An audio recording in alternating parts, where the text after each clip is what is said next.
Welcome, everybody, to the first episode of the Prairie Lights Podcast, your destination for information about the Prairie Lights Film Festival taking place this October 7th, 8th, and 9th at the historic Grand Theater in Grand Island, Nebraska. My name is Matthew Keister, director of the film festival, and joining me as co-host of the podcast is local Nebraska filmmaker and last year's Master of Ceremonies, Josh Weichselman. How are you today, Josh? I'm doing awesome. How are you? I am doing fantastic. This is going to be a fun, exciting show, I think. We're going to be pulling back the curtain a little bit of how film festivals operate and work and what Prairie Lights is all about, and answering some sort of maybe some misconceptions or questions that people have had over the 4 years that we've done this festival. Yeah, 4 years. It's crazy. Yeah, fourth year coming up. It's been a fun and interesting adventure, that's for sure. Now, there's probably going to be a lot of people listening to this who don't know Josh or myself, so I'm just going to go ahead and give a brief bio of myself, and then I'll throw it over to Josh. So, Josh, be diligently thinking of your quick two-line bio while I give mine. For sure. Like I said, my name is Matthew Keister. I've been directing films here in Nebraska, micro-budget opuses, since 2005. I was formerly the head of Dead Lantern Pictures. We formally closed Dead Lantern Pictures last year, so it lasted 10 years from 2005 to 2015. Very proud. We put out 4 feature-length films and a bunch of short films and stuff like that. But now I'm sort of like full-time sort of directing the film festival here. We've got some other projects lining up, Prairie Lights Productions, which I'll be explaining a little bit more later on as we go through some of the questions that people have asked us and whatnot. Graduated with a degree in film studies from UNL, and I've always wanted to be a filmmaker ever since I saw John Carpenter's Halloween when I was a kid. My favorite film of all time is Big Trouble in Little China, no question. There's not even a close second. It's that film forever. So I'm excited to do this podcast with Josh. We're going to be interviewing people over the coming months, sort of spotlighting films that are going to be screening at Prairie Lights, and hopefully getting some promotion out there for all the filmmakers and the film festival itself, and getting the ball rolling. So that's a little bit about myself. Josh, what are you all about?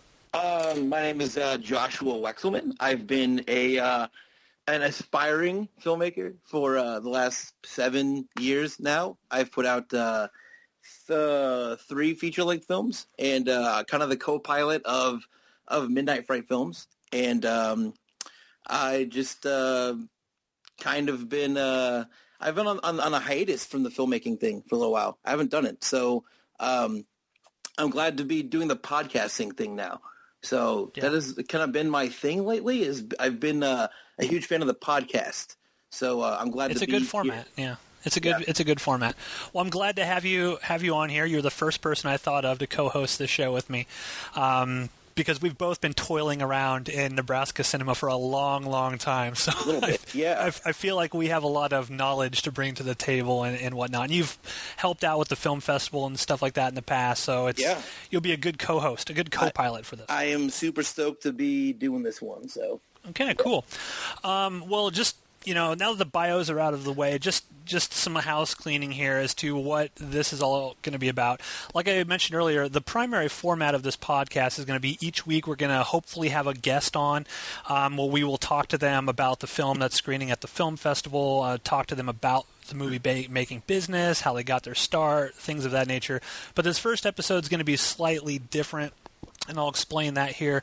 I wanted to start this podcast, like I said, for a number of reasons. The main reason being that I wanted an avenue in which we could discuss the film screening this October, sort of bring on those filmmakers to discuss their works and to help promote the films that will be screening. So we'll generally, I think, 2 to 4 a month. I mean, it's going to sort of depend on when we can bring people on and schedules and stuff like that. But I hope ideally that this would be sort of like a weekly thing. Yeah, for sure. Hopefully getting to all of the films before the film festival. That's the goal, but with schedules we'll see how it all folds out. But Or shakes out, I should say. But it should be a fun time. But this episode, like I said, we're going to do things a little bit differently. I kind of wanted to use this first one to address some misconceptions that are out there about what the Prairie Lights Film Festival is, sort of why we do the things the way we do them, and sort of talk about the principles that the festival was founded on, which I think are very different from some of the film festivals that Nebraskans, be they filmmakers or film fans, might be used to. And sort of communication and transparency are very important things. And tonight I'm going to be answering a bunch of things, like what is Prairie Lights? How are the films selected? Why are the films selected? What's Prairie Lights Productions? What are the criticisms we've received and how are they dealt with, etc. So stick around for the next 45 minutes or so to learn everything and anything you may have wanted to know about the Prairie Lights Film Festival. Like I said, we're going to pull back the curtain. I'm totally fine with being open and honest about everything. So yeah, I'll set it all. I'll lay my cards out on the table so everyone, because I do think that there has been quite a few misconceptions about what we're all about floating around out there, and this is the perfect venue to sort of explain that, I think. A little bit of history about how the festival came to exist. We should probably just start there. Back in 2012, I think it was 2012, a representative from the Grand Theater approached me about possibly helping them start up a film festival. They wanted it to focus on Nebraska films specifically. That was their idea, their pitch, their concept when they brought it to me. They wanted to focus on Nebraska rather than films from all over the United States or the world, because they are sort of like a local Nebraska theater, and so it made a great deal of sense to them to sort of showcase Nebraska. And it was, that very specific and narrow focus, which is why I totally got on board with it. I thought that was a great idea. Yeah. I've had a long-term great relationship with the Grand Theater. It goes back to 2005. I shot my first film there, The Grand Horror. It was shot entirely in that theater. We spent an entire summer there. They are super amazing people at this theater. And I said I'd be happy to run this festival, but as a filmmaker myself who had encountered sort of many different types of festivals in the past, I wanted this one to be done differently. I wanted to create a festival that sort of catered to the filmmakers themselves and sort of that would help grow and expand the local film scene, in which was not something that was sort of a profit-driven enterprise. Yeah. Now, my background came primarily from sort of like punk rock music scene. I toiled around in a lot of really crappy punk bands in Nebraska in the early 2000s. And I had in the past sort of organized these multi-day punk rock festivals in the Grand Island area. So I really believe in this DIY attitude and sort of putting on events just because it's important to do, not because someone wants to sort of like, make money with it or have some sort of ulterior motives, just because, hey, this is culture. This is cool. People are doing these things, and let's just get together and sort of celebrate what's going on. And back when I was doing sort of like the punk rock festivals, there were bands like, Jank 1000 and Ass Backwards and stuff, and they would drive to Grand Island just to play our festivals. They weren't getting paid to do it. They just did it because they loved to do it. If there was an audience of 1 or 100, we punk bands, we just didn't really care. All we wanted to do was sort of play. And so because of that, I had a number of principles that this festival needed to be based on in order for me to be satisfied it was something that I and a lot of other filmmakers could get behind. And I think over the years, like I said, there's been some confusion amongst people as to what those principles are, and I hope to clear those up tonight. So before I get to addressing the misconceptions and criticisms that some people have stated, I would like to tell everyone what those guiding principles are, and that will sort of help inform and clarify many of those misconceptions that I feel are out there when we discuss them a little bit later. And Josh, feel free to jump in at any point for sure. when I'm talking about this. So, yeah. Number one, the first principle of Prairie Lights. It was founded on, of course, Nebraska-made films, Nebraska filmmakers. Now, this festival is dedicated to all filmmakers in Nebraska and those who have even expatriated to, say, like California. There's a bunch of people have moved to California and are doing stuff or moved to other states. But if you're a Nebraska-born filmmaker, you're a native of Nebraska, and you're making that stuff, we want to screen it. We want to show it. So that was number one, and that came initially from the theater itself. That's what they wanted. Yeah. Number two was no submission fees. That was like a stipulation of my participation in this. To me, submission fees are it's a total racket, in my opinion. I do not believe in submission fees. I do not submit my own films to any film festival that requires submission fees. Prairie Lights will always be free to submit. End of story. I mean, I don't know, Josh, do you have any experience with submission fees and film festivals? I mean, we were trying to push out our last movie to submit to film festivals. We kind of tried to dance around the no submission thing, but it's really hard. Like, there's a lot of there's barely any festivals that exist that do not have some sort of submission fee, and so that's one of the big things that I love about Prairie Lights is that it's free to submit your film, and they all get watched too. One way or the other. Like, there's a lot of film festivals that you pay your fee and they don't even get to your film. So you'll never hear back other than sorry, it wasn't selected. Yeah, and that's a big thing with me, just on principle. It's like a principle with me personally. I cannot stand submission fees for a film festival. Like a little micro-budget filmmaker, they might scrounge together a couple $1,000s to put in their film, and then you're going to ask them just in the hopes that maybe your film will get watched to shell out hundreds more to these festivals. I understand there might be a place for it for certain film festivals. I get that, but I'm just talking about me personally. I don't believe in it. It'll never be a thing with Prairie Lights. It'll always be free to submit. So principle number 3 is that non-competitive. There are lots of film festivals out there that have a competitive component. They award like best film, audience choice. Some do best actor, best actress, etc., etc. We do not do that. Me personally, I do not believe that something that's attempting to benefit the local film community reaches that goal by sort of deciding who's quote-unquote best. I don't like that. Now, there are lots of filmmakers that, we've been told in the past, like, oh, man, I wish you would have some sort of awards or things. There are definitely filmmakers out there that like that sort of thing. But Prairie Lights is not that. We are non-competitive. It's a showcase of all films. Somebody who makes a film for $5 on their iPhone can sit side by side with some film that cost $100,000, and they can be screened right next to each other. I don't know. What do you think? Are you someone that believes that there's a place for competitive stuff in film festivals, or are you sort of against that, Josh? No, I'm definitely in agreement with it not being here. I don't want to, pit filmmakers against each other, and that kind of feels like what you're doing when you're awarding films, best feature and best director, is you're kind of, putting them against each other, and maybe in some of the bigger festivals that you hear about, but I definitely agree with keeping that away from Prairie Lights. Like you said, it's more of a celebration of film, and it's a festival, but it's more like a celebration of film in Nebraska. Right, right, exactly. And I'm not saying that there's not a place for that kind of stuff. I mean, yeah, it'd be awesome if one of our films, if we submitted to some film festival and like, oh, you won best film. That's cool. I mean, I'm not saying people aren't gonna get upset if that happens. Yeah. I'm just saying from our perspective, that is not what our film festival is about. It's just about showing Nebraska films in any form in which they may exist, getting them out there in a non-sort of competitive, everybody's sort of like kumbaya way, right? Yeah. And then the fourth principle of Prairie Lights is just to support and grow the Nebraska film scene. It's probably the most important of all of the principles of it. I really wanted a place where people could network.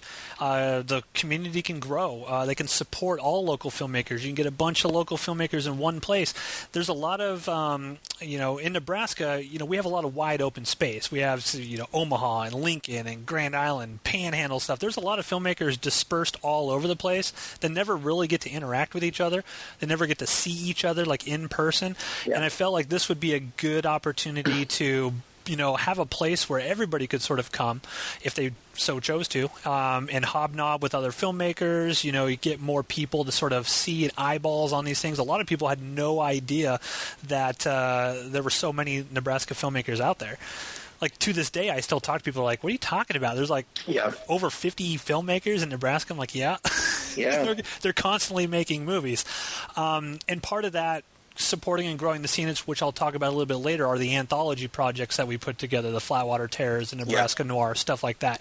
And we'll get into that a little bit later. But those are sort of like the 4 big principles that Prairie Lights is founded on. Again, Nebraska-made movies, no submission fees, non-competitive, and just designed to support, grow, showcase the films themselves, have a place for people to do that. Is there anything else that I missed there, Josh? Or nothing that you missed, but like just the other people that I I reach out to are not only people that are already filmmakers or like already out there doing it, but the people that just don't know how to get started. It's a great place to go and just find out like how you get started making movies. Like you're interested, but you don't know where to go or how to start. There's a ton of people there that will willingly help you or point you in a direction to get started. So that's just one other thing that I kind of point out when it comes to that festival as well. For sure. And we have a filmmaker this year. It's probably the best moment that I've had running the film festival. We have a filmmaker this year who is an older gentleman, and he came to Prairie Lights last year and was so sort of like inspired by what he saw that he decided like it's been a lifelong dream of his to make a movie. And he's like, hey, I made a movie. After going to Prairie Lights last year, and hey, I would love to screen it and whatnot. We're like, absolutely. That's kind of what it's all about. That's awesome. That's what it's all about. It's, and that's what we're trying to do with Prairie Lights. So those are like the principles. Now we're going to talk, the majority of this podcast, in which I think a lot of people are probably most interested in, honestly, the misconceptions that might be out there and things that I can sort of address. Now, these are all things that I have heard over the course of the 4 years I've been running Prairie Lights, whether that be people sending me private Facebook messages, whether it is stuff I hear through the grapevine. Things always end up getting back to me somehow. Yeah. And so, because that's the thing about Nebraska film, the filmmaking community is pretty small when you think about it. It's very small, and things get around, and things are talked about, and things even like this past week, I've seen some things on Facebook, social media that I'm just like, that's not right. That's a misconception here, but it's getting out there, and I kind of want to address all those things now. Now, at the end of all of this, if there's something I have not addressed, or if there's something that still you might have a problem with, please feel free to email us, prairielightsproductions@gmail.com. I will read your email. I will get back to you with an answer. We might even read it on air if it's something that I completely spaced or overlooked. It's entirely possible. I might have overlooked something. But yeah, we're very easy to get a hold of, prairielightsproductions@gmail.com, or you can go to our website, leave a comment there. We're at prairielightsfilmfest.com. And I'd be more than happy to discuss this with you, because we want this we want to clear up any misconceptions, and we want more people to be into the festival and to come out to the festival and to support all these local filmmakers and stuff like that. So, number one, and I'm sure you'll have a lot to say about this as well, Josh. I can't wait. The number one misconception, and I've gotten this from the beginning, and I sort of know how this came about, that we are a horror film festival. Mm-hmm. Horror film. Yeah. Now, the reason why I think, anyway, you might have a different take on this, but the reason why I think this came to be is because I am, a fairly prolific horror filmmaker in Nebraska. Yeah. The first Prairie Lights we did was back in 2013, right? Yeah. 2013, like the opening night was like Friday night horror night. We sort of like were promoting these specific things. We got a lot of horror films at first film festival. Yeah. That was just what was submitted to us at the time, and we've sort of got this stigma now that we're a horror film festival, but we're not. No, not at all.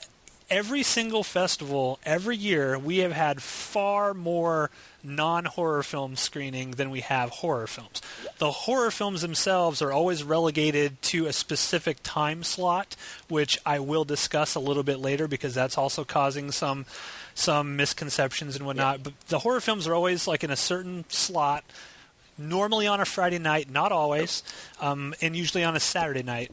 But God, there's so much more to this film festival, wouldn't you say? The genre. It like spreads the board genre wise at that festival. Last year, Friday night was horror film night, and that was because of the a lot of world premieres were horror films last year. Yep. And that was basically it. There was Friday night, and then I think one played on Saturday, and that was it. So, and I think there was one film that played on Friday that wasn't even a horror film. So it's kind of like you open it with Friday night, the horror films to kind of almost get them out of the way, and then everything else the rest of the weekend is just, like I said, spreads the board genre-wise. Yeah, I mean, we've shown We've shown documentaries, we've shown comedies, dramas, we've shown music videos, we've shown, experimental films. Yeah. We show tons and tons of stuff at this festival. So the number one thing I want to, if anyone walks away from this podcast, the thing you should know, it's not a horror film festival. Yes, we do show horror films because there is a big group of horror filmmakers operating here in Nebraska that are constantly making movies. So yeah, they deserve to be represented in the film festival just like anybody else. But it's not really accurate to say that we are a horror film festival. I think it was at 2014, like Friday night, we didn't even have horror. We had Aviation Cocktail, which opened. We had Trunked, which is a comedy, and then we had Survival Games, which is like this action thriller. There wasn't even any horror films that opened on that Friday of that film festival. So, yeah, just be sure. And if anyone has any questions, I mean, I know some people might be concerned with the horror films and stuff like that, not wanting to come during those. Totally reasonable. Just send us an email. Just communicate with us, and I'd be more than happy to let you know. We'll have the full schedule posted on Prairie Lights website. I'm hoping by the 1st of July. I'm just waiting for some confirmation on some scheduling issues. We actually have this year. I can't sort of announce it yet, but we have this really awesome film that's sort of that was partially shot at Stir Museum in Grand Island. Very high quality, well made film that's opening the festival this year. That I. Very excited for people to come out to. So keep an eye on the website, the Facebook page, things of that nature, because we got a lot more announcements coming. Awesome. The second misconception, this isn't a misconception as much as it is a request that I get over and over. Can you move the location of the festival to Omaha or Lincoln? No. Yeah, that's the short answer. Yeah. No. Go ahead. Go ahead. Sorry. Go ahead and go back and listen to the beginning of the podcast. It started in Grand Island because it was you were reached out to from a theater in Grand Island. That's true. I was not the one that initiated the idea for the film festival. This was that theater, the Grand Theater. Now, I completely am sympathetic to people who, it's just tough to get out to Grand Island. From Omaha, it's probably an hour and a half drive. Lincoln, it's an hour drive, both ways and whatnot. I completely understand that. And so, in a perfect ideal world, yes, the theater would just happen to be in Omaha or Lincoln, and this wouldn't be an issue. Now I've had people ask, well, can you just now that it's sort of established, can you move it to another theater, like maybe a theater in Lincoln and whatnot? The answer to that is no, and the reason why is because I would feel like a total scumbag if I basically told the theater, we've got this thing going now. Now I'm taking it away from you and doing it. I mean, that's just not going to happen. So the film festival proper will always be in Grand Island. Now, with that being said, I have been reached out to by an organization here in Lincoln that is interested in possibly partnering up with Prairie Lights to have maybe like a 3 or 4 hour film block during their event as sort of like a quote-unquote satellite Prairie Lights event. So you wouldn't get the full 3-day festival of all 30 plus films or whatever, but you might have like a 3-hour block of short films that can be screened for people who just cannot get to Grand Island. That might be something we do in the future. I'm actually having a meeting with the person to discuss that in the next couple weeks. We'll see where that goes. I don't know, Josh. What do you think of that? Do you think like a satellite Prairie Lights, like a limited thing, it would be a good idea, or do you think it should sort of stay? I think that's a great idea. I mean, I don't want to, push people to not come out to Grand Island, but if you absolutely can't make it out there, then I think via satellites, there's a lot of interest in wanting to see the films. I think that's a great idea to kind of show some stuff here. Yeah, and that might be something we look at here in the future. I think it's kind of cool that we're starting to get people reaching out to us, sort of saying, hey, can we maybe do something here? It might also be a really great way to get Prairie Lights more well-known, at sort of like these bigger events, to sort of have a presence there. But we'll see. That might be something that comes in the future. But as for the film festival itself, no, it's not going to be moved from Omaha or to Omaha or Lincoln. It's just impossible. Besides, you should all want to come out to Grand Island because, number one, they have some of the best restaurants in the freaking state, like 2 blocks away from the theater itself. And the theater itself is like a historic theater. It was built in like 1920, and they've restored it to its like original grandeur. It looks amazing. Yeah, it is awesome. I love that theater. Yeah, it's an amazing, amazing theater. So we definitely want to get people out there. Now, here's where we're going to start getting into some of the controversial stuff. This is something that I did notice on social media this past week, and this is part of the reason I was just kind of like, this first episode needs to sort of talk about this kind of stuff. Viewing committees. In this context says, is there a conflict of interest? Who selects the movies? Is there a bias towards certain filmmakers and things of that nature? That's sort of what it is. I guess sort of like the thing going out there right now is that Prairie Lights does not have a viewing committee like a traditional film festival has a viewing committee. Therefore, there's inherent bias in the selection process. So I do want to sort of address this. Now, in a normal film festival, what they'll do, they charge a submission fee. It can be anywhere from $25 to $100, sometimes more. Then you wait patiently for your their quote-unquote viewing committee, generally a group of 3 to 10 people, depending on the size of the film festival. Yeah. And then, they review your movie and sort of decide whether or not they want to include it, and then they'll send you an email, yay or nay, whether or not it was selected. That's generally how it goes. Now, I want to remember, point everyone back to the point that one of the fundamental principles of Prairie Lights is that any Nebraska filmmaker can screen their film. So it does not matter if you've made a film for $5 on your iPhone or you made $1 million drama. Every filmmaker in Nebraska has a right, in my eyes, to have their film seen on a big screen. So in that sense, there's no sort of viewing committee that has that sort of arbitrarily decides, quote, this movie's good, this movie's bad, or this movie wasn't shot on a red, therefore it doesn't qualify, or this movie, etc., etc. There's nothing like that. Now, we do have people, every year we have people, and there's different people every year, that help go through and they watch all of the films. Every film that is submitted to Prairie Lights gets viewed. That is, one of the, most integral things to any film festival, because you can't really trust a film festival when you don't know if they're actually watching your movie. Like, does anybody honestly believe that Sundance watches every movie that is submitted to them? No, they don't do that. And to sort of think that they do is sort of out there in my view. So, again, there are people. Josh, last year you were one of the people that were watching the movies. Yeah. And this year we have different people as well, actually people who are not even affiliated with the local film scene at all, helping watch the movies. And this sort of gets into the idea of standards. Now, I have been informed through the grapevine of a local filmmaker, a figure who was sort of talking down about Prairie Lights a little bit because they quote-unquote had no standards of acceptance. Like, it was almost a bad thing that we would sort of accept anything.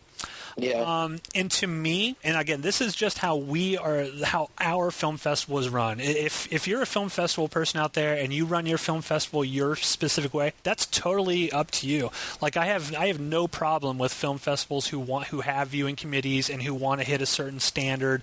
That's fine. I just want everyone to know where we are coming from and what our film festival is about, and it is not about quote-unquote arbitrary standards.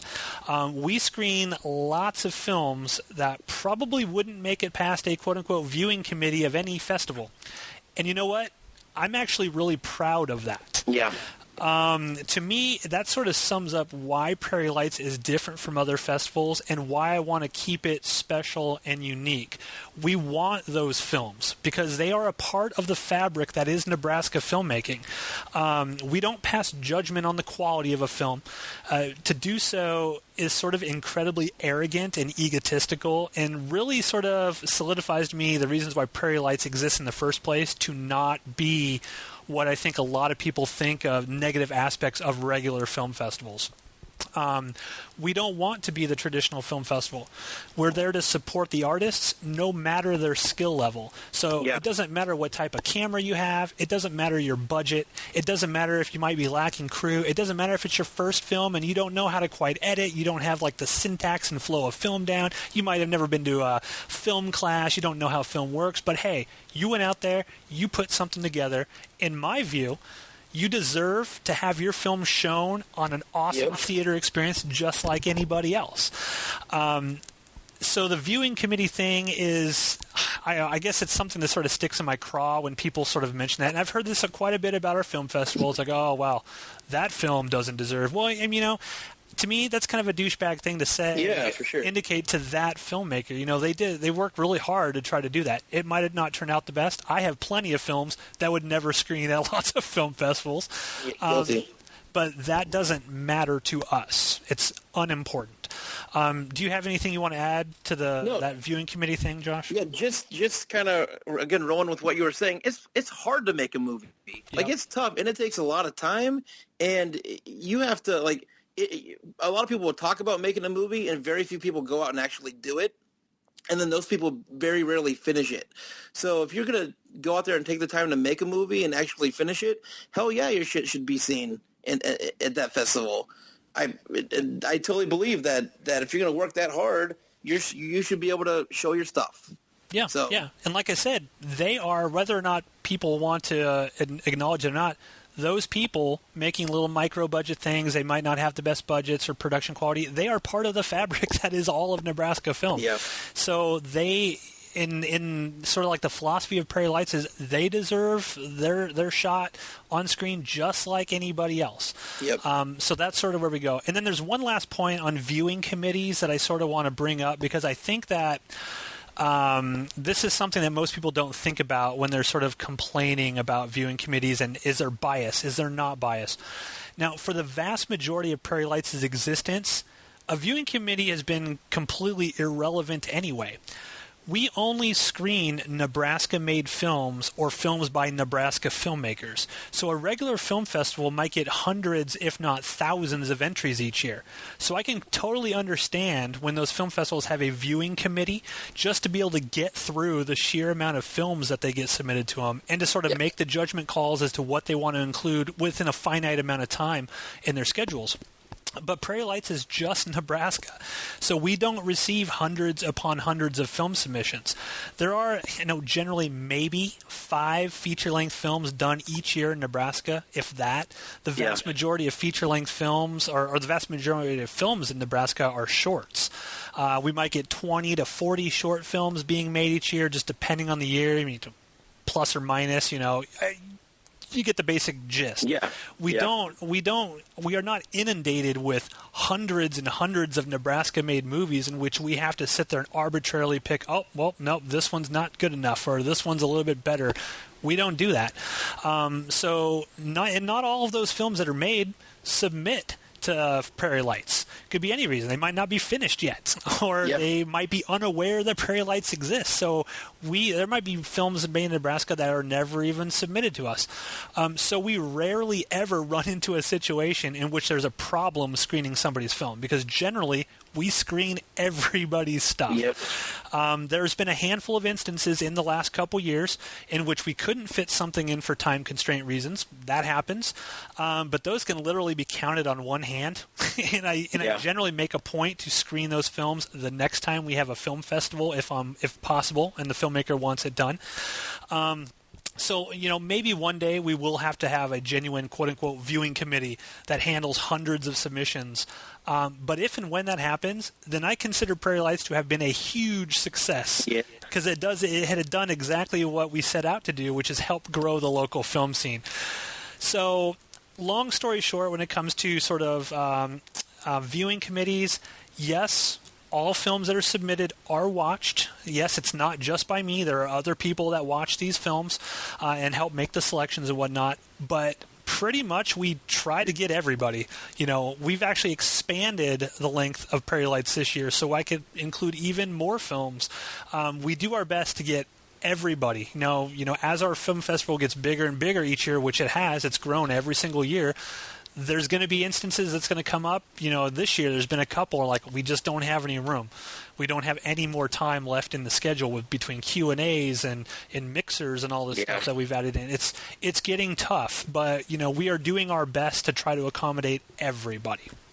Now, that leads to the next sort of controversial thing here is time slots. Now, time slots, when you are creating a schedule for a film festival, and I am the one that sort of creates the schedule, it sort of comes down to where do you want to put everything. You got to make that sort of hard call of this film goes here. There are it's common knowledge that there are certain times within a film festival on Fridays and Saturdays in which just more people show up during that time. It's called prime time slots. That's just something that happens. Now, first point of order, the first thing is, quote-unquote, horror films get the best time slots. That is something that's a common accusation that's thrown around to Prairie Lights, and I want to address that right here as well. First point of order, I do not decide the times in which a horror film can be screened at Prairie Lights. The theater itself has requested to me that any horror film that contains violence, nudity, language, etc., needs to be shown after 8:30 p.m. So if you're someone out there who considers that a prime time slot, 8 to 9, 10 o'clock on a Friday or Saturday night, just please know that our hands are sort of tied on that. Whether people like it or not, there's a large group of horror filmmakers in Nebraska, and they're constantly putting out movies, and oftentimes, more so than the non-horror filmmakers. And those films just have harder-edged content that we have to screen and I have to schedule during those certain time slots.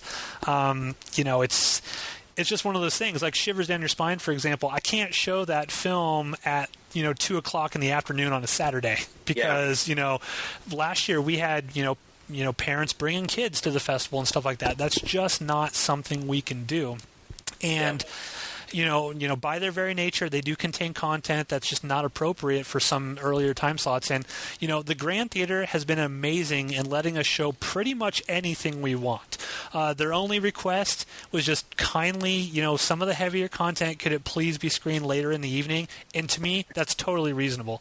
I don't know, Josh, do you have any comments on horror films getting all the best time slots? I didn't know much about the theater's rule other than what you just said now. So that's good because now it's how. See, you've even worked on with the film festival and you didn't know some of that stuff. So it's good to get that information out there. Yeah, time slot wise, again, that's I don't think there's any bias in time slots. So that I don't have a lot to say on the time slot issue. Yeah, and it's just it's one of those things. Horror films have to go at a certain time.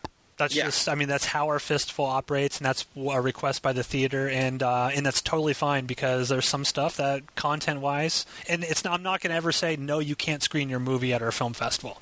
That's just not going to be something that ever happens, so people are just going to have to sort of live with that. But I do think this idea that only horror films get the best time slots is that's a misconception here. Like, for example, the first year, on Saturday at 7 o'clock, we showed Vino Veritas, which is a comedy. That's not a horror film. We, like I said earlier, on the second year of the film festival, on Friday night, Aviation Cocktail, Trunked, and Survival Games. There were no horror films that night. Yeah. The second year, we showed Alexander Payne's Nebraska at 7 o'clock that second year. Now, last year, we had started the anthology project, which was Flatwater Terrors, and we'll talk about that a little bit later. Now, we did kick off last year on Friday night with horror films, primarily because we wanted to sort of world premiere all these in a prime time slot, 7 o'clock or so, I think is when we did it. Yep. So the maximum amount of people could see all these brand new films that were made, and none of them were like hard-edged content-wise. These were all films that you could bring a kid to, and the kid wouldn't be scarred for life or anything like that. Some film, like anything that's harder edge, we put later in the evening, but we don't generally put stuff. I consider 7 o'clock a prime time slot. That's Last year we had a bunch of short. I mean, we had like Death Grip Electric and Damn It Mammoth, all the stuff like around 7 o'clock last year. A bunch of short films that had nothing to do with horror. So I feel like that's a little bit of misconception. Again, I think it's because I was a horror filmmaker, quote, / still am a horror movie filmmaker. Yeah. A lot of the people involved helping out Prairie Lights are horror filmmakers, so I think it gets that sort of connotation. But please, it's not just a horror film festival. We show everything, and we don't show anything hard-edged before 8:30 at night. So, and the other thing with the screening, Sunday screenings. Now, this is always sort of a touchy issue. We've had issues in the past with Sunday screenings and things being put on Sunday. Now, we screen 30 to 40 Nebraska films every year. So the goal, from our perspective, is to get as many films as possible shown on the big screen. Unfortunately, that means some have to be shown on Sunday, right? I mean, we can't fit. I can't break the laws of time and space and put 40 films in the span of 8 hours on a Friday and a Saturday night. That's just not possible. So it sort of becomes a question of, well, do we show less films or do we show as many as we can? That's sort of what it comes down to. Now, totally 100% accurate. Anybody listening to this, Sundays are definitely the weakest attended day of the film festival. They always have been. They are for any film festival out there. They are for Sundance as well. Any film festival, Sundays are just the days. And we have such a huge amount of people that come. Like the vast majority of filmmakers in Nebraska are from Omaha and Lincoln. So when they come to Prairie Lights, it's sometimes it's just tough for them to stick around all day on Sunday and get back. A lot of times they just have to get back, whether it's work reasons or family reasons, whatever it may be, they got to get back. But to me, I understand that attendance is weaker on Sundays, but I feel it's more important to show as many as we can, just because I think more is better, right? And you have to make those judgment calls of what goes on Sunday, but we try to put Q&As on Sundays. We try to put films that people find interesting on Sundays. We put like a church film, I think, last year or the year before on Sundays to try to get people out there. I don't know, Josh, what do you think about Sunday screenings? Is that an issue for you? Is that a problem? No, and last year, also, I think last year had the biggest Sunday turnout of the last few years. And it might have been because of the documentary you showed on Sunday last year. But a lot of people came out for that last documentary that we showed last year. But last year, like I said, Sunday had the biggest turnout of all the years. So even Sunday's growing a little bit. Yeah. It's growing. It's growing slowly because I'm not going to like blow smoke up anybody's ass. Yeah, no. Sunday is the weakest attended day of the festival. Most people come Friday and Saturday. But I guess from my perspective, I just want to get across, like, I don't feel like there's no ill intent on our part when we schedule something on Sunday. We're not scheduling something on Sunday because we don't think anybody wants to watch it. We're scheduling stuff. We try to, like, disperse things as much as we possibly can because I want people to show up on Sunday. The theater wants people to show up on Sunday, so it doesn't make any logical sense I know there's been some discussion where people are saying, oh, well, they just put the films that no one wants to see on Sunday, but that hurts us. So that doesn't really make any logical sense when we're trying to grow the film festival as much as we can. And as I'll mention a little bit later, every year I put out a SurveyMonkey survey where I ask people who visited what they thought, and people overwhelmingly want stuff to be on Sundays. There are still people that show up on Sundays and watch the stuff that's there. So I would encourage anybody that's out there listening, stick around on Sunday if you can. We totally understand if you can't, you got to get back to Omaha or Lincoln, but there is still a lot of good stuff. And just off the top of my head, you know what might solve this, Josh? What if I'm just throwing an idea out to you? I just literally thought of this. I have no idea the logistics of how to make it work. But what if, like, on a Sunday we streamed it somehow, like online? Like, people could actually view the films, like, online as it went. Do you think that would be something people would be interested in? Yeah, I mean, again, if those people that have to leave and can't stick around on Sunday, I think that's a great idea for them. Again, I don't want to encourage people to leave Sunday because they can stream it online. You want as many people to stick around as possible, but those who can't, I think that's a great idea. Yeah, like I think variety is the spice of life. I think people like more options, not less. And so, I mean, I don't know. That, like I said, that just came off the top of my head. I don't know. Yeah. I'd have to think through it to see if that would be something that would be interesting. But point being is we try to change things as much. Like every year we're changing stuff with the film festival. And somebody asked me, like, well, how are film times selected and the groupings? Like, we'll put a lot of horror films together in a block, or we'll put documentaries together in a block, or short film blocks. We have a lot of those. And every year at the end of each festival, like I said, we put out a SurveyMonkey questionnaire which asks a ton of different questions. It can be everything from what people like about the festival, what they don't like about the festival, should it be longer, should it be shorter, what types of films they like, which types of films they didn't, how the sponsors and restaurants treated them, service, etc., etc. It runs the gamut. And each subsequent Prairie Lights is sort of informed by the feedback we get from the people who attended. So I want the event to be the best it can be, and each year we've incorporated things that have been asked for, such as the mixers. That was a big thing after year one. Filmmakers and attendees were like, oh man, we would really like some time to be able to meet these people. Can we get mixers and stuff? In which case we went around to local businesses and they were holding mixers and things of that in subsequent years.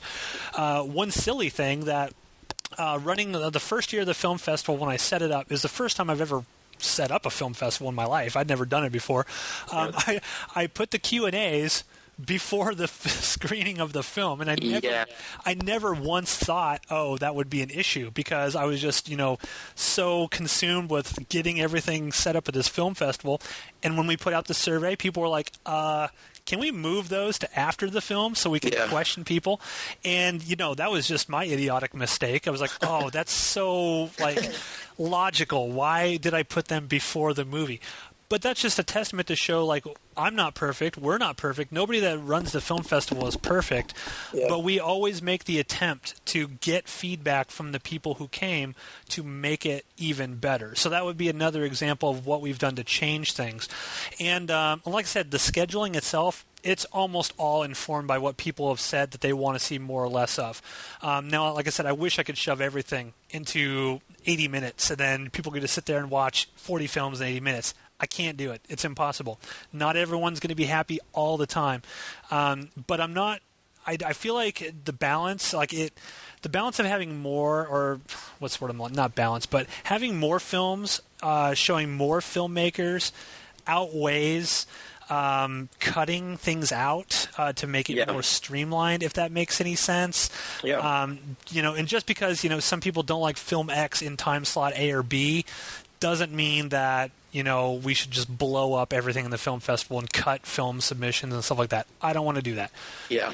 It's just something that one needs to live with over a 3-day festival that literally lasts over 24 hours when you count all the days together. Not everyone can be around, but we've even tried to address that. Filmmakers said, hey, can we put more breaks in the festival so that you could have a big group, and then we want to go get lunch, do some stuff before we come back, because we can't sit through 14 hours straight of films, and we're missing films that we might want to see because we have to go eat and stuff. Last year we incorporated that.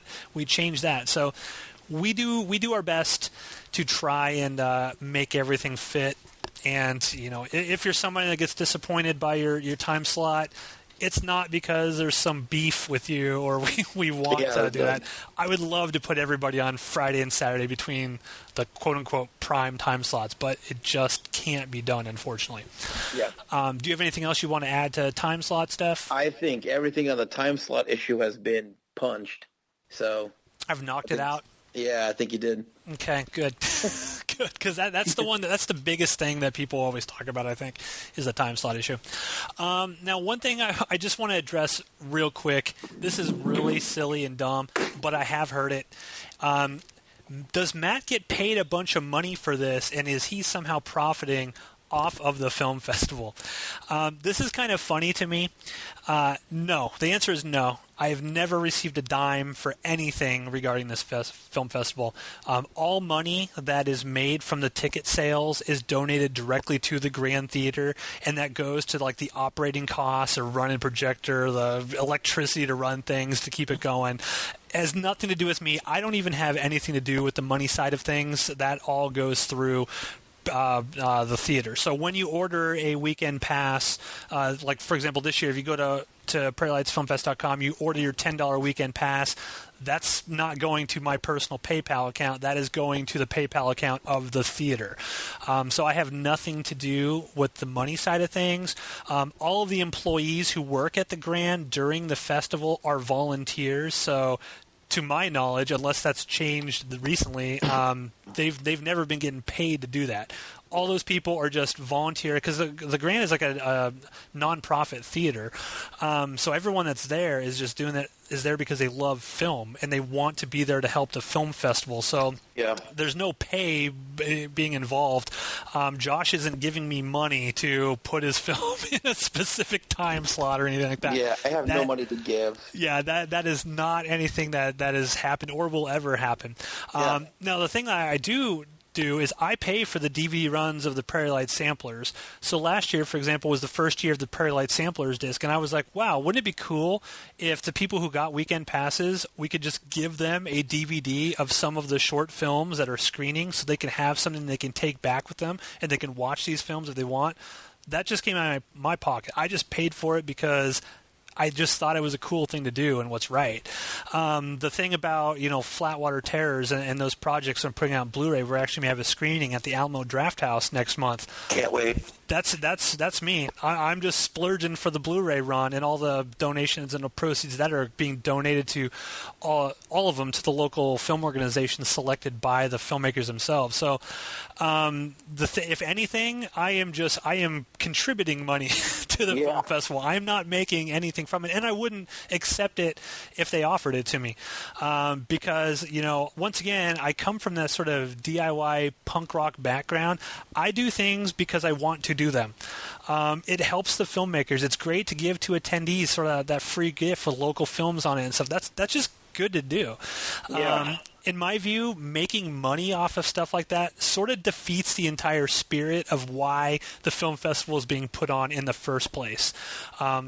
That's why we charge as little as possible for it. You'll never see a weekend pass at Prairie Lights be over $10. That was $10 is just like the number that always comes to mind for my pass and everything like that. It's just like $10. That's a reasonable thing for someone to pay for, free DVDs, free popcorn, free soda, discounts at local restaurants, access to every film, every Q&A, every mixer. You get your cool lanyard. You get, this year we're going to have like a grab bag full of goodies that people are going to be able to take with them and stuff like that. We just do it because we want to do it.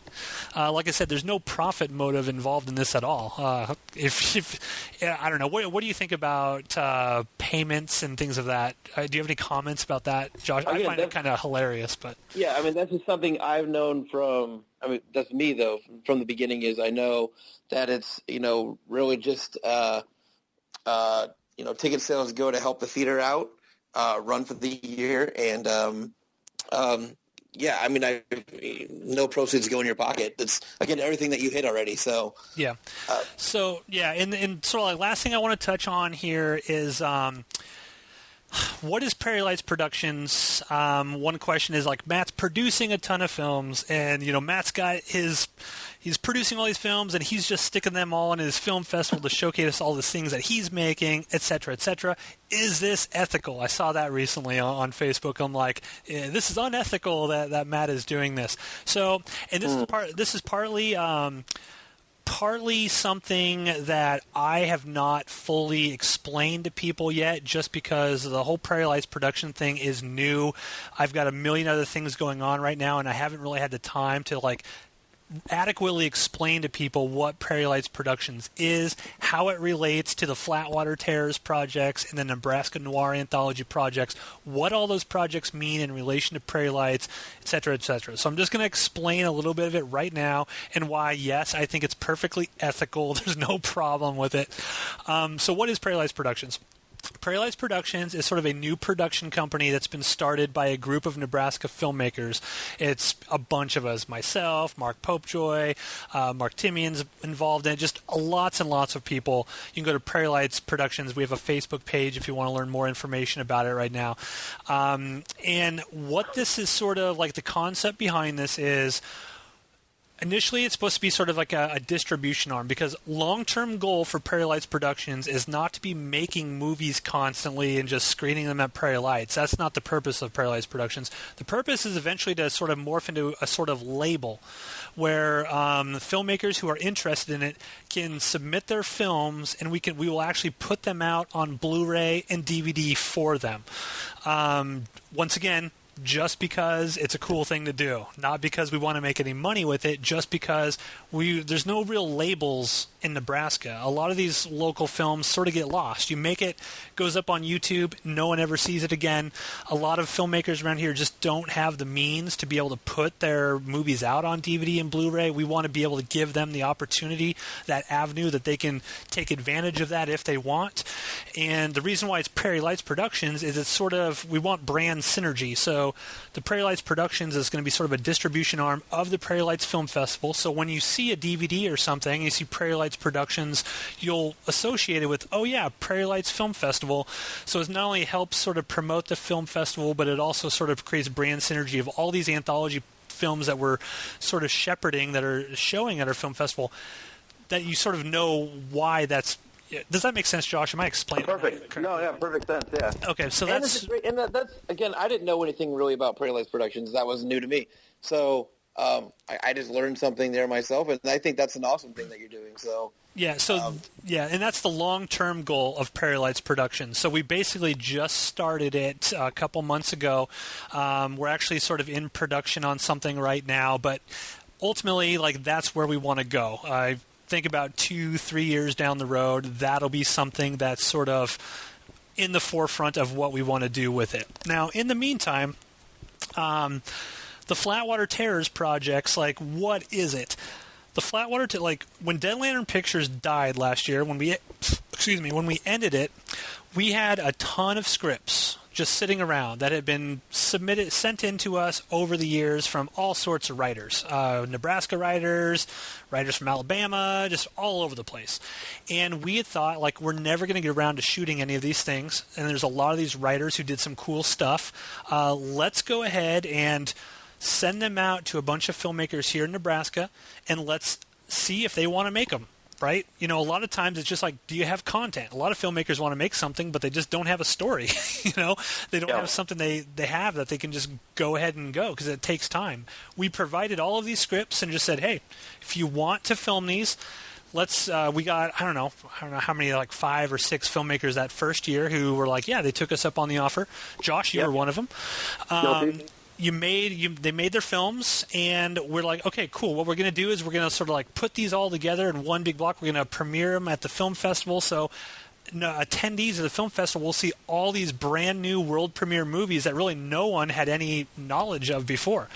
And what I wanted to do with them, I was like, part of the process was anybody who wanted to be a part of it, I would go ahead and put them on Blu-ray. So once they were all finalized and the DVD extras and et cetera, were sent in to me, put them all on Blu-ray, and we will have a screening for them at whatever venue we decided upon. In this case, it's going to be at the Alamo Draft House up in Omaha, which is freaking awesome in my opinion. I've never been, so I'm excited to go. It's such a great theater.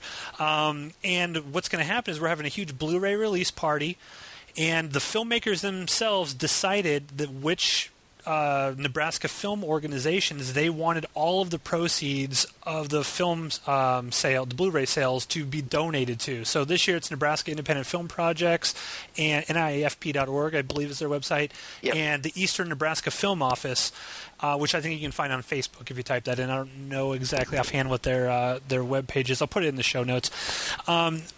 But all of that money is going to be donated to these Nebraska film organizations, and this is because the filmmakers themselves want to do this. I want to put this out and make this happen, which is why this was all set up in the first place. So, and that's the same thing. We didn't want, horror movies. The reason why Flatwater Terrors was the first anthology project was because, yes, I know lots of horror filmmakers that would be interested. But, awesomely, a lot of the filmmakers that did the first year had never made a movie before, which was incredible. That's part of the whole reason of why we did it, which is fantastic and awesome. So this year, we're expanding it. It's not just Flatwater Terrors 2, but it's also Nebraska Noir. We're, people might be shocked about this, but I'm not even a huge fan of horror movies anymore. It's not really something that I'm super into. I like classical Hollywood cinema and films noir and, all that, old classical Hollywood production style and whatnot. And so we did a whole new thing. We solicited scripts from Nebraska writers and stuff. Hey, contribute scripts to this new project. So we're going to premiere the Nebraska Noir project on Saturday night at Prairie Lights this year. So long story short, these projects that we're doing, yes, the Prairie Lights production sort of logo is going to be on the back of the Blu-ray, right? But I don't have... Well, let me ask you, Josh. You're making a film for Flatwater Terrors Volume 2 this year. Yeah. Let me ask you, how much input or help have I been doing on your film? The only thing that really I've gotten input from is helping to find a location, and that was the only input I really got for the film I'm making. A lot of it's gone between myself and the writer of the script that I'm making. So yeah, very little. Yeah, and that's the thing. Like these film, the anthology projects, I'm not like a producer on each one of these in the sense that I am working on these things day to day. No, that's not at all. I would not be able to handle day-to-day responsibilities on all of these films that are being made. That's insane. I don't have that much time in my life. What happens is I facilitate the script to them, and the filmmakers go off on their own, and they make the movie. Yep. And that movie then screens at Prairie Lights. So I really have nothing to do with the movies until I get them, the finished version of them. So that's one thing I want to dispel out there. I'm not a producer on like all of these films just showing them. This is about those filmmakers. Josh is making a movie. He's going to have his screen up there. I don't have anything to do with his movie. Now, there are some of the filmmakers who have said, hey, Matt, do you know an actress who might be good for this role? Matt, do you have any idea for locations that might work for this? Matt, do you know a crew member who might be interested? Yes, I will facilitate that. Also, absolutely. Here, talk to Mark Popejoy. He knows everything about everything, and he can probably get you what you need. So that is sort of the extent of my participation in all these projects. My participation is putting them out on Blu-ray. Literally today, DJ and I just got together and we completed the Blu-ray authoring for Flatwater Terrors Volume 1. So that is now complete and done. So we spent like 4 hours going through and getting that all ready to go. That's my contribution, other than helping facilitate the screening of these films. So I'm not producing in that sense, I guess. If you want to call me like an overseer, just like a passive overseer, just to check in every once in a while. Like I'll check in with Josh. Hey, what's the status of the movie?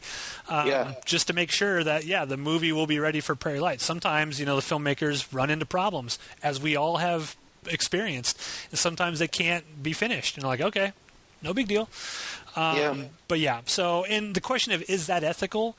Of course it's ethical. Do you see anything unethical about the anthology projects? Not at all. That's just a way to give filmmakers an opportunity and push out more content that you would not have gotten otherwise. Yeah, and even if and just for the sake of argument, here's something, and I'm more than welcome to talk about any of this stuff. I don't have any problems talking about this stuff. Last year, right, we screened Shivers Down Your Spine, which is a film that me and a bunch of people made, as well as we screened the world premiere of Eyes of Isabel. Both of those were world premieres, right? So someone who's an outsider who doesn't really understand what our film festival is about, which I hope that this podcast is now sort of explaining a little bit more as to why we do the things we do. Someone on the outside might look at that and be like, oh, well, Matt's just screening his movies at his own film festival, and that doesn't seem right. Like I said, Dead Lantern Pictures ended, like literally the Sunday of Prairie Lights. We finished, or basically most of us moved away. It's not a thing that we were really going to do anymore. And these movies, Shivers Down Your Spine and The Eyes of Isabel, took 4 years to make because I was an idiot and I shot 2 feature-length films at the same time concurrently. But over 50 local filmmakers, whether it's crew or cast or anybody, worked on each of these movies.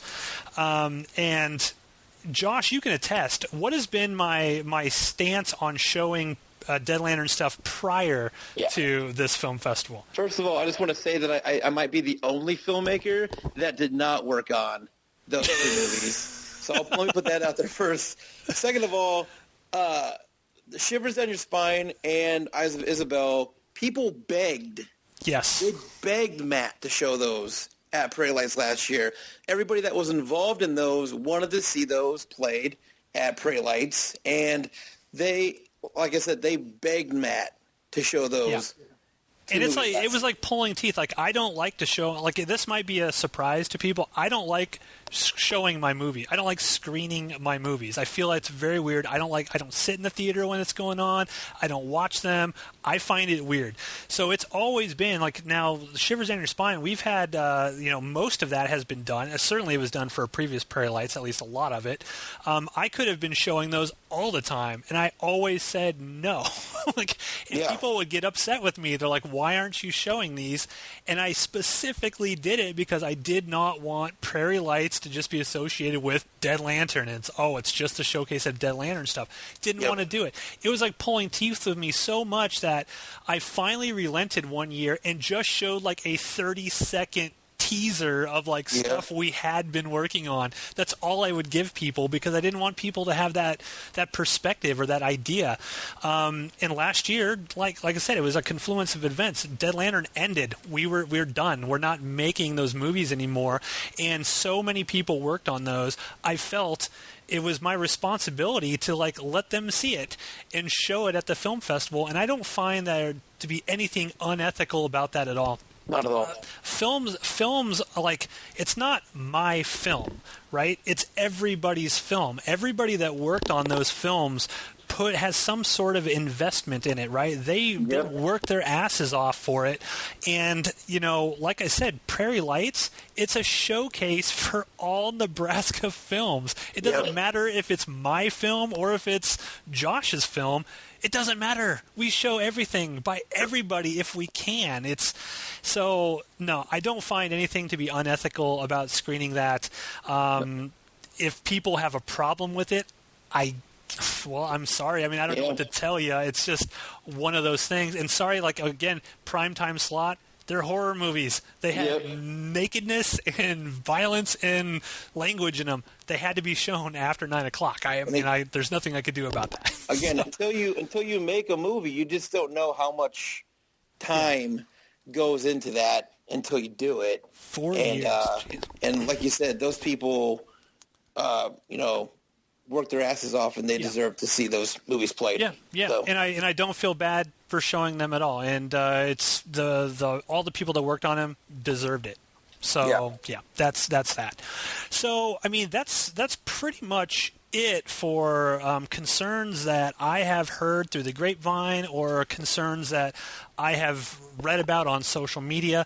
If there's something that I did not address that you really want to know about, or just prairielightsproductions@gmail.com. Send me an email. I will be more than happy to explain things. Please, if you do, just don't be belligerent about it. Communication and respect goes both ways. Yeah. So don't charge at someone guns blazing and then expect them to want to, interact with you as a human being. Be sane and rational about it. There are probably plenty of honest criticisms of the film festival. I want to hear them.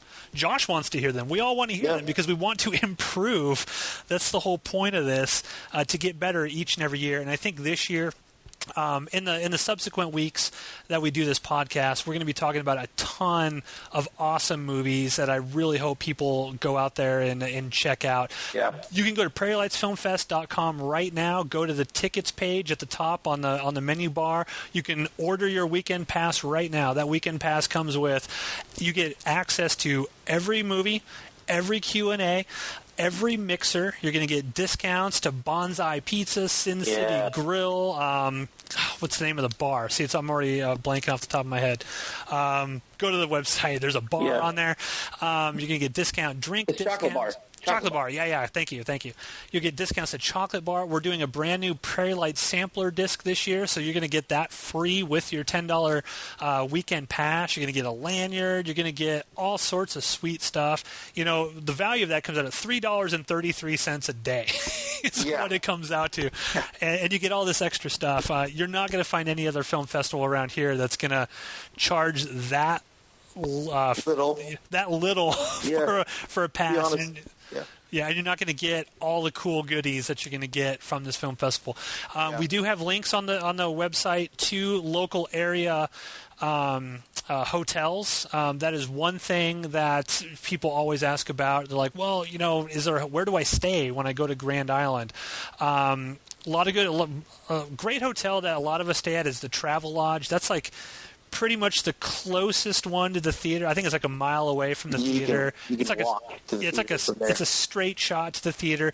Right next door is Tommy's 24-hour restaurant. That's a big thing where a lot of filmmakers go there after the festival and stuff to have a good time and stuff like that. So go to our website. You know, there's a bunch of different things. I think it's like $55 a night or something at Travel Lodge. So it's not super expensive. Get a group of people. It becomes even cheaper than that. So. Yeah.